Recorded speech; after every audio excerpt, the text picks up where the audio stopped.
በደቡብ አፍሪካ ውስጥ ለጥቁሮች የተከለከለና ነጮች ብቻ የሚኖሩባት ከተማ እንዳለች ስንቶቻችን እናውቃለን? ወደ ኦሮሚያ እንኳን በደህና መጣችሁ! ኦሮሚያ በደቡብ አፍሪካ በሰሜናዊ የኬፕ አውራጃ ውስጥ የምትገኝ ከተማ ስትሆን በ1991 አፍሪካነር ተብለው በሚጠሩ ሰዎች የተመሠረተች ከተማ ነች። ከተማዋም የራሷ የሆነ የመገበያያ ብር፣ የራሷ የሆነ ባንክና የራሷ የሆኑ በዓላቶችም ጭምር አሏት። የራሷን ሀገር ለማቋቋምም ሁሉም መስፈርት ያሟላች ትመስላለች። የሚያስገርመው ነገር ደግሞ ጥቁሮች በከተማይቱ ውስጥ መኖር አይፈቀድላቸውም። በከተማይቱም ውስጥ ራሳቸውን አፍሪካነርስ ብለው የሚጠሩ ነጮች ብቻ ይገኙባታል። ጥቁሮች በከተማይቱ መኖር ይቅርና ሥራ መሥራትም እንኳን አይፈቀድላቸውም።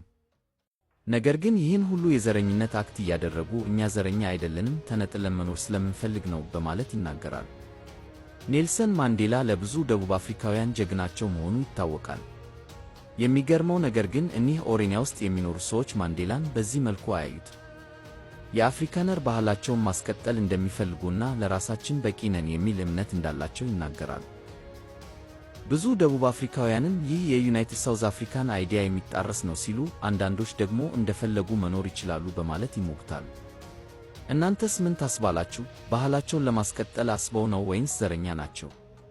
ሐሳባችሁን ኮሜንት ላይ። ቻናሉን ፎሎ በማድረግ በዓለማችን ላይ የሚገኙ አስገራሚ ነገራቶችን አብረን ኤክስፕሎር እናድርግ።